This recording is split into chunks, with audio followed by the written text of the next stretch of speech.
आकाश न्याय का सबके लिए, आकाश न्याय का सबके लिए. Hello everyone, this is Advocate Tina Bhosle and I welcome you all to yet another session of Virtual Juridicare series of the Goa State Legal Services Authority's channel. We are here on Series 7 and to put more depth into our today's session, we have with us Srimati Ranjana Ferrao Cordero, Assistant Professor of VM Salgaonkar College of Law, who is going to enlighten our viewers on the topic sexual harassment of women at workplace. Srimati Ranjana Ferrao Cordero completed her LLB from GR Kare College, Margao, and also completed her LLM with specialization in intellectual property rights from VM Salgaonkar College of Law, Miramar. She completed her PhD from Goa University. She achieved academic excellence with state rank throughout her educational career. She is working as an assistant professor at VM Salgaonkar College of Law, Miramar. She has been regularly delivering lectures at various institutions, universities, colleges, schools in Goa, India, and abroad. She has many awards to her credit. In 2018, she was awarded Academic Excellence Award at Legal Summit, New Delhi. In 2019, she was conferred South Indian Women's Achiever. Her academic writings in the area of intellectual property rights, laws of women, laws for children, technology laws, which have been published in reputed international and Indian law journals. In the year 2020, she has been awarded Academic Excellence and Outstanding Research in Law. She has been regularly delivering lectures at various institutions, universities, colleges, schools in Goa, India, and also abroad. I welcome Srimati Ranjana Ferrao Cordero and request her to enlighten our viewers on the topic sexual harassment of women at workplace. Survey reports from the National Crime Records Bureau, National Commission for Women indicate sexual harassment against women is not a one-time act. The incidents of sexual harassment are growing each day, especially in the times of this pandemic when people are working online. Women receive derogatory and obscene messages on social media platforms. Their display pictures are saved and misused. In virtual meetings, offensive jokes and lewd comments are made to them. Sexual harassment impacts the individual and the workplace. Women are reluctant to file a complaint due to fear, embarrassment, and lack of knowledge of how to make a complaint. A woman may have two options. She may either file a criminal complaint by registering an FIR at the police station, or she may choose to file a complaint under the Sexual Harassment of Women at Workplace Prevention, Prohibition and Redressal Act 2013, known as the POSH Act. Under this act, the focus is the workplace. Hence, women must first file a complaint under this law. Why was a need for a law? Workplace harmony is important for the employer and employee. What culture allows a man to do, workplace might not allow. Let's take an example. Pushkar has an habit of singing Bollywood songs. He often sings songs at his workplace. His female colleagues are uncomfortable with his behavior. The workplace demands a professional decorum and conduct. An act which is done in the comfort of our homes, like singing or whistling, is an unprofessional act when done in a workplace. Let's take another example. Raj invites Reena for coffee after working hours. Reena refuses his offer. Is this sexual harassment? In the next few days, Reena receives WhatsApp messages, Facebook posts, and emails which have indecent content. The question here is this sexual harassment? Would it be an offence under the Sexual Harassment of Women at Workplace Prevention, Prohibition and Redressal Act? Sexual harassment is related to the behavior of men towards women in a workplace. Sexual harassment is a practice which discriminates women on the basis of their sex. A safe working environment is every woman's right. The Constitution of India guarantees the right to practice any profession, trade, or business. The woman has a right to work with dignity. These rights are enshrined in Article 14, 15, and 21 of the Constitution. Every citizen of India has a fundamental duty to denounce derogatory practices against women. Sexual harassment is a derogatory practice against women. A workplace reflects the behavior of men towards women. Women have a right to make a choice. For example, if Seema is invited to a party to Prem's house after working hours, she has a right to decide whether she must go or she would like to skip it. Let's assume that Seema decides to go to Prem's house. At the party, Prem makes unwanted advances towards her. It would be a very unpleasant situation. But this situation has not happened at the workplace. The harasser at the workplace could either be a supervisor, manager, colleague, or even a client. Someone who visits the office even just one time may indulge in acts of sexual harassment. An act of sexual harassment has severe effect on women. In the year 1999, India woke up to the issue of sexual harassment. There was a need for an effective alternate mechanism to prevent violations of fundamental rights in a workplace. In the Vishaka versus State of Rajasthan case, Justice Verma issued guidelines which were referred to as the Vishaka Guidelines. These guidelines called for setting up of anti-sexual harassment committees to give redressal to women from sexual harassment. The POSH bill was introduced in the Union Cabinet in the year 2007. In the year 2012, the bill was amended and introduced in the Lok Sabha. In September 2012, the bill was passed by the Lok Sabha. In February 2013, the bill was passed by the Rajya Sabha, and on 22nd April 2013, it was notified in the official gazette. Sexual harassment can be defined as unwanted or unwelcome attention of sexual nature from a co-worker which is a cause for discomfort, humiliation, distress. It could interfere with the job. It may be directed at one or more persons. Sexual harassment can be manifest in acts like leering, leaning, cornering, pinching, touching of hair, clothing or body, hugging, kissing, petting, stroking. It could include verbal acts, making unwanted sexual remarks, jokes, or raising sexual topics during discussions. Whistling. It could also include using double meaning remarks while talking to persons, making unwanted sexual gestures, sending unwanted emails, texts, SMS, and jokes. The harassment can involve promises of career advancement in exchange for sexual favors. What then qualifies as sexual harassment?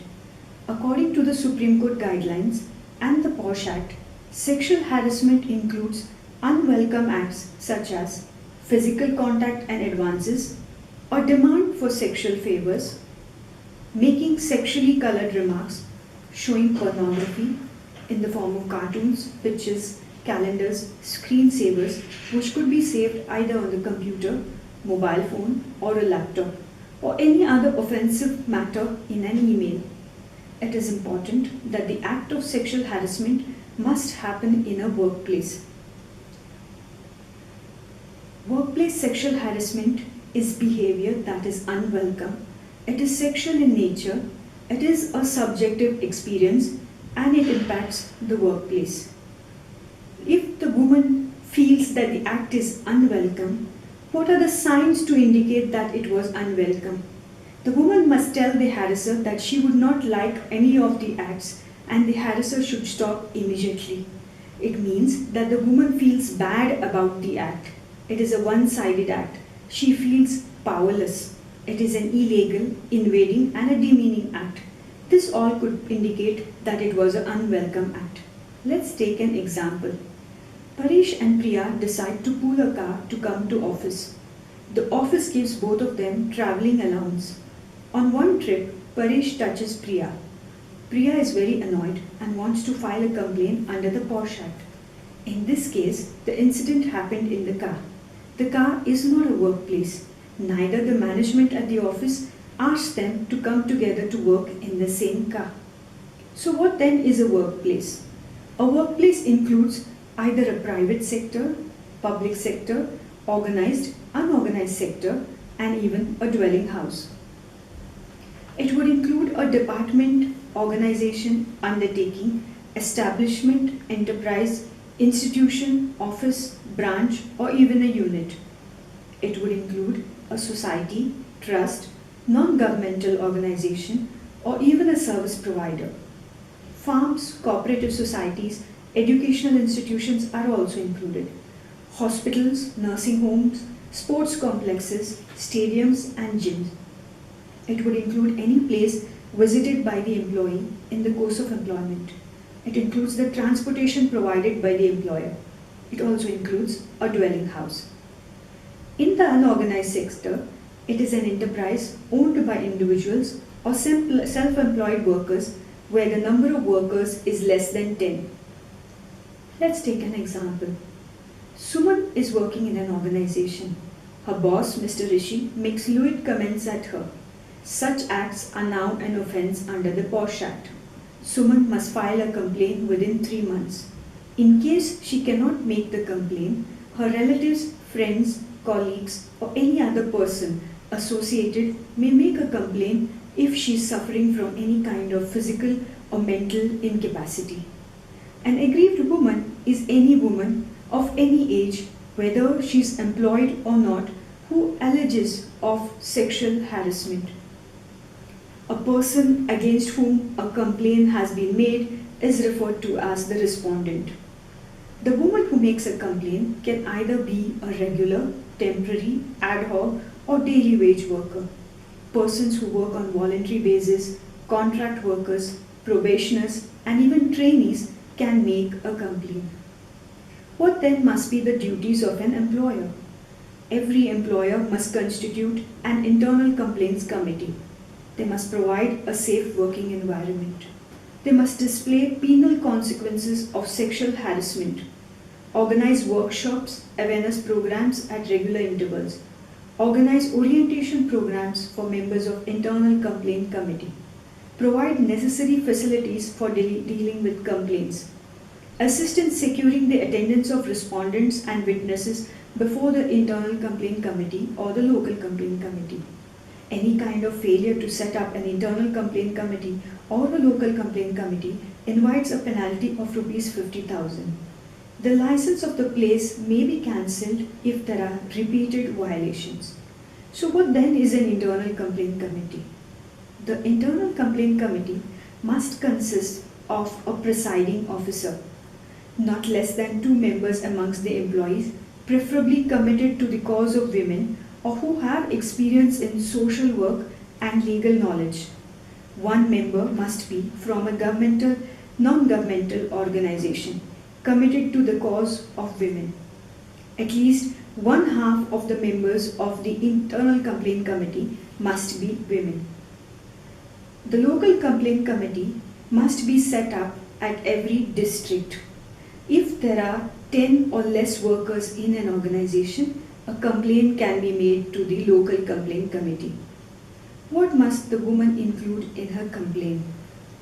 The complaint must contain the description of the incident, the date and the time of the incident. It must also have the name of the respondent, the parties, and their working relationship. The woman should preferably never make anonymous complaints. The POSH Act provides a redressal mechanism for women in the form of an internal complaint committee and a local complaint committee. Inquiry must be completed by this committee within 90 days. A woman must file her complaint within 3 months. If the woman is prevented from filing the complaint, the time limit may be extended by another 3 months. Once the complaint is received, the internal complaint committee or the local complaint committee must conduct an inquiry according to the rules under the Act. The internal complaint committee or the local complaint committee has the power of a civil court to collect evidence. Throughout the proceedings, confidentiality of both the parties must be maintained. On receiving the complaint, the committee must plan carefully, interview the parties, come to a common reasoning, suggest recommendations, and finally make a report. Before initiating inquiry, the internal complaint committee can request the woman to arrive at a settlement. No monetary settlement must be arrived to settle the issue. The record of the settlement must be forwarded to the employer. Where the settlement has been arrived, there is no need for any further inquiry. Any inquiry must be completed within a period of 90 days. If the offence is very severe, like rape, and if the committee deems fit, they may hand it over to the police. If the Internal Complaint Committee or Local Complaint Committee find the allegations to be true, they must submit a report to the employer to take action against the person according to service rules. The Internal Complaint Committee or Local Complaint Committee may make recommendations about the action to be taken against the harasser. The recommendation could be in the form of deductions to be made from the salary of the harasser. These deductions, some of it could be made as payments to the women. If the organization has no service rules to punish any acts of sexual harassment, the harasser may be made to undergo counseling or may be made to do community service. The Internal Complaint Committee or the Local Complaint Committee must ensure that the recommendations are carried out. Every employer must see that the recommendations are acted upon within a period of 60 days. If the Internal Complaint Committee or the Local Complaint Committee comes to a conclusion that the allegations against the respondents are not proved, it shall recommend the same to the employer. What are the reliefs available to a woman? The woman may be transferred or the respondent may be transferred to another workplace. The woman may be granted a leave for 3 months. She may also receive financial damages for the mental trauma, pain, suffering and emotional distress that has been caused to her. She is entitled to medical compensation. She can also be reimbursed for the loss of career opportunity and other reliefs may also be granted to her. Nowadays, there are some cases where the Internal Complaints Committee has come across that women have made false or malicious complaints. What happens if a false or malicious complaint has been filed? The Internal Complaint Committee or the Local Complaint Committee can recommend to the employer to take action against all such women or persons who make false complaint or produce false evidence in accordance with the service rules. Any witness who gives false evidence, the Internal Complaint Committee or the Local Complaint Committee can recommend action which can be taken according to the service rules. The contents of the reports made by the Internal Complaint Committee or the Local Complaint Committee must not be made public. What then can we do to prevent sexual harassment? We must integrate values in our workplace. We must change the power dynamics. And most of all, we must support victims of sexual harassment. That was Srimati Ranjana Ferram Cordero, we just heard, who gave an informative talk on the topic of sexual harassment of women at workplace. I thank you all the viewers for tuning into today's session. Before saying off, a reminder to all of you to like and share this video. And those who have not subscribed to this channel, kindly do subscribe for more such informative videos and hit the bell icon to get all the notification of this channel. Thank you. राष्ट्रीय न्यायिक सेवा प्राधिकरण न्यायालयातल्या कारवाई खातीर बरो वकील मेळून दिता. वेळार योग्य कायद्या खालची मदत आणि सल्लो दिता. लोक अदालत द्वारा चड काळच्या केसीक बेगीन सोपयता. आणि तेवूय सामके मोफत. राष्ट्रीय न्यायिक सेवा प्राधिकरण बेस बरो न्याय बेस बरो समाज. अधिक माहिती खातीर लागच्या न्यायालयातल्या न्यायिक सेवा प्राधिकरण कार्यालया लागीं संपर्क करा. वा टोल फ्री नंबर 151000 चेर फोन करा.